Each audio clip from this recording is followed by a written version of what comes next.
আপনারা জানেন আমাদের বহুল কাঙ্ক্ষিত যকসু নির্বাচন আজকে অনুষ্ঠিত হচ্ছে। আমরা প্রত্যেকেই উৎফুল্লিত ছিলাম। আমরা প্রত্যেকটি শিক্ষার্থী তাদের ম্যান্ডেট দিয়ে কালো টাকার বিরুদ্ধে এবং পেশি শক্তির বিরুদ্ধে ভোট দিতে চেয়েছিল। কিন্তু আজকে আমরা দেখলাম যে সকালবেলায় ক্যাম্পাসের বাইরে একটি অপ্রীতিকর ঘটনা ঘটল। যারা কালো টাকার ছড়াছড়ি করে, পেশি শক্তির ছড়াছড়ি করে, তাদের এই গন্ডগোল শিক্ষার্থীদের মাঝে একটি ভীতি তৈরি করেছে।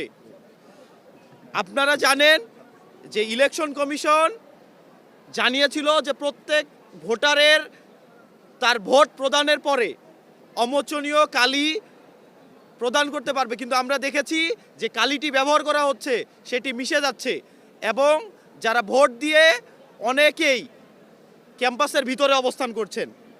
দলীয় কর্মীরা আপনারা জানেন পোলিং এজেন্ট একটি ভোটের সবচেয়ে গুরুত্বপূর্ণ স্টেক হোল্ডার। কালকে রাতে 1টার পরে পোলিং এজেন্টের তালিকা প্রকাশ করা হয়েছে এবং সে তালিকাটি 29 তারিখে, আমরা যে তালিকা দিয়েছিলাম 30 তারিখে ভোটের জন্য, সেই তালিকার প্রেক্ষিতে তো ইলেকশন কমিশন যখন তালিকা প্রকাশ করে এরপরে রাত থেকে সকাল পর্যন্ত 7টা পর্যন্ত আমরা ইলেকশন কমিশনের সাথে যোগাযোগ করি, কারণ আমাদের অনেক পোলিং এজেন্ট ঢাকার বাইরে চলে গেছে, অনেকের অন্য কাজে তাদেরকে অ্যাসাইন করা হয়েছে। পোলিং এজেন্ট পরিবর্তনের ইস্যুতে নির্বাচন কমিশন খুব ভালো আচরণ আমাদের সাথে করেনি। নির্বাচন কমিশন প্রায় 2 ঘন্টা বসিয়ে রেখে মাত্র 4 জন পোলিং এজেন্ট পরিবর্তনের অনুমোদন দিয়েছে। আপনারা জানেন যে কঠোর নিরাপত্তার নিশ্চিত করার কথা বলা হয়েছিল, কিন্তু আমরা দেখেছি ছাত্রদল সমর্থিত এবং ছাত্র শিবির সমর্থিত 2 সমর্থিত প্যানেলেরই প্রচুর বাইরের মানুষ তারা ক্যাম্পাসের ভিতরে পর্যবেক্ষণ কার্ড নিয়ে প্রবেশ করেছে। কিন্তু ইলেকশন কমিশন গতকালকেও আমাদের সুস্পষ্ট করে বলেছিল যে 5 জনের বেশি পর্যবেক্ষণ কার্ড নিয়ে কেউ প্রবেশ করতে পারবে না।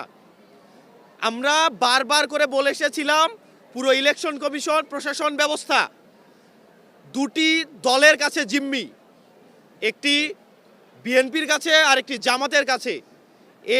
এই যে 2টি বলয়ের মধ্যে পুরো প্রশাসন ব্যবস্থা ইলেকশন কমিশন জিম্মি হয়ে রয়েছে, সেই জিম্মির হওয়ার ফলাফল আজকে আমরা যকসু নির্বাচনে দেখতে পাচ্ছি। আমাদের পোলিং এজেন্টদেরকেও যাদের তালিকা ছিল আমরা দেখেছি যে তাদেরকেও রুম থেকে বের করে দেওয়া হয়েছে। সমাজকর্ম ডিপার্টমেন্টের 1002 নম্বর কক্ষে আমাদের পোলিং এজেন্ট তার কার্ড, পোলিং এজেন্টের কোনো কার্ড আমাদের হাতে হস্তান্তর করা হয়নি।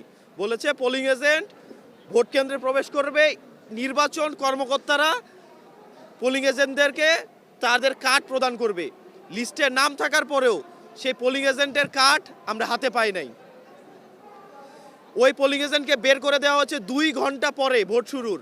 আমি নিয়ে গিয়ে যখন তাদের সাথে কথা বলি, কমিশন জানে তার কার্ড পায়নি, সে কারণে তাকে সেখানে থাকতে দেয় নাই, অথচ কার্ড দেওয়ার কথা ছিল নির্বাচন কমিশনের। আপনারা আরও জানেন যে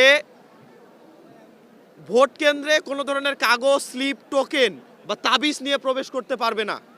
কিন্তু আমরা দেখেছি ছাত্রদল সমর্থিত ঐক্যবদ্ধ নির্ভীক জবিয়ান প্যানেল তাদের পোলিং এজেন্টদের হাতে যে ভোটার লিস্ট দিয়েছে, ভোটার লিস্টের অপোজিট পাশে তারা তাদের প্যানেলের সকল প্রার্থীর নাম এবং ব্যালট নাম্বার সেখানে দেওয়া রয়েছে। এটি নির্বাচনী যে আচরণবিধি, সে আচরণবিধির স্পষ্ট লঙ্ঘন। আচরণবিধিগুলোর স্পষ্ট লঙ্ঘন ঘটার পরেও ইলেকশন কমিশনকে বারবার করে জানানোর পরেও আমরা দেখছি তারা ব্যবস্থা গ্রহণ করছে না।